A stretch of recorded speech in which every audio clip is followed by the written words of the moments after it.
Mountainous, misty, and mesmerizing.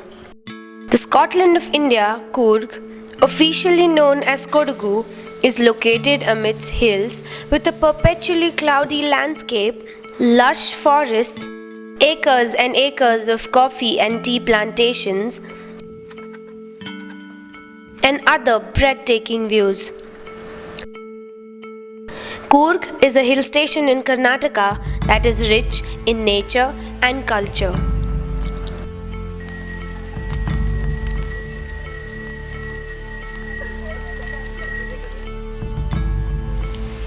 Coorg in all its glory is home to a life-giving river, a river that is dying all too soon.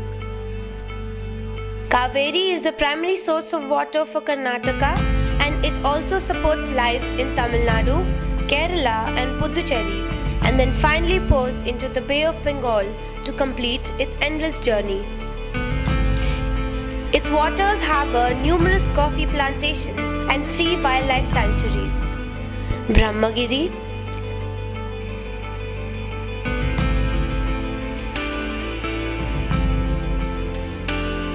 Talakaveri, Pushpagiri,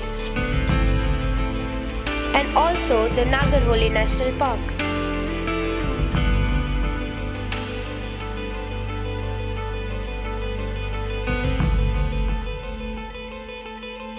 A wide variety of local flora and fauna survive and thrive in the natural beauty of Coorg.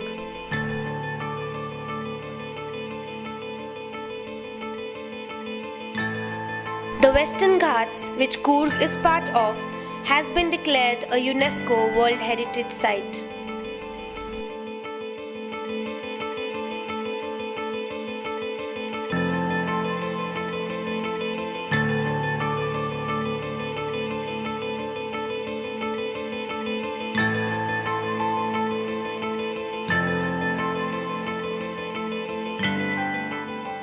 The busy city life nulls down our ability to realize the importance of nature and the impact it has on our lives directly.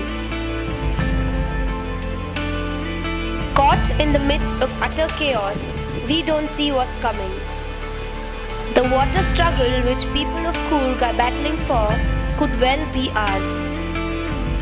So we must not forget that this is our story too. Our story to save the river Kaveri. Born in the cradle of Brahmagiri Hills of the Western Ghats in Karnataka, she has been crowned as one of the 5 sacred rivers in India. Kaveri has been the source of livelihood for many generations who have thrived on the banks of this river. This can be seen manifested in various forms of art, culture and philosophy of the Kodavas.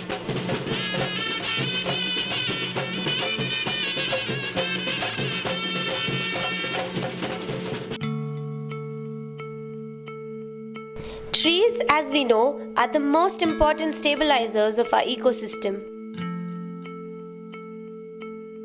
Every tree holds huge amount of water and feeds it back to the ground. Chopping down trees in the name of development is one of the main causes of imbalance in nature.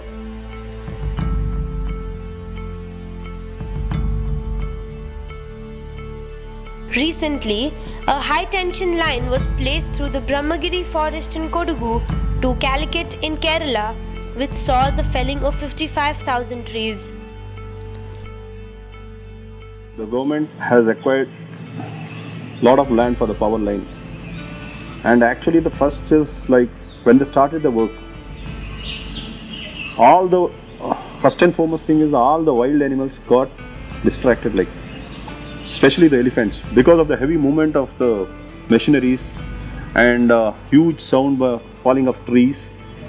All this made them they have become mad. They don't know where to go. So they started entering the estate and ransacking everything. The conflict between man and nature has led to a drastic change in Coorg's climate in the past few years. As a consequence, the KRS reservoir across the Kaveri located in the Mandya district, isn't filling up as it used to. Water levels have dropped as a result of scanty rainfall. The Kaveri's tributaries are also drying up. Illegal sand mining is leading to soil erosion, and this has irreparable consequences to the river. We have a tributary of Kaveri called Lakshmana Tirtha. That's the south of Coorg. It's a drier part of Coorg. That the river does not flow in summer. So I feel that if that area was also wooded enough, that river would be flowing. There is no reason why it shouldn't be, except that now that land is a little barren. It's a little drier. Each one is adding on to the damage of the Kaveri, basically. In the name of development and the benefit of tourism, our trees are quietly disappearing and the banks of Kaveri are being encroached to make way for innumerable resorts, hotel chains and villas. For a place like Kodagu, which is a catchment, the river banks are quite badly encroached. So there is a lot of damage to the Kaveri river ecosystem per se.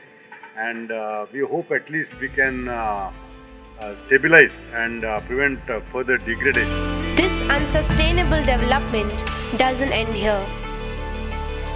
There is now a railway line and a national highway project on the cards. Development does not always mean brick and concrete. True, we do not have malls and railway lines and airports and so on. But we should be sustained in our existing agrarian and rural landscape. This indeed makes us wonder why our motives are so selfish and why we choose the ruthless paths to satisfy our greed.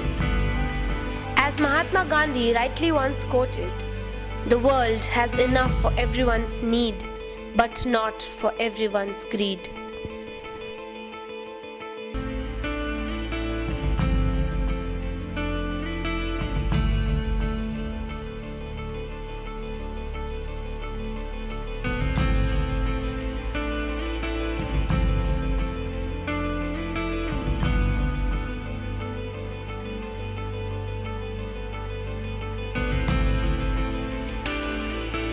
The real question is, what is it that we are leaving behind for our future generations?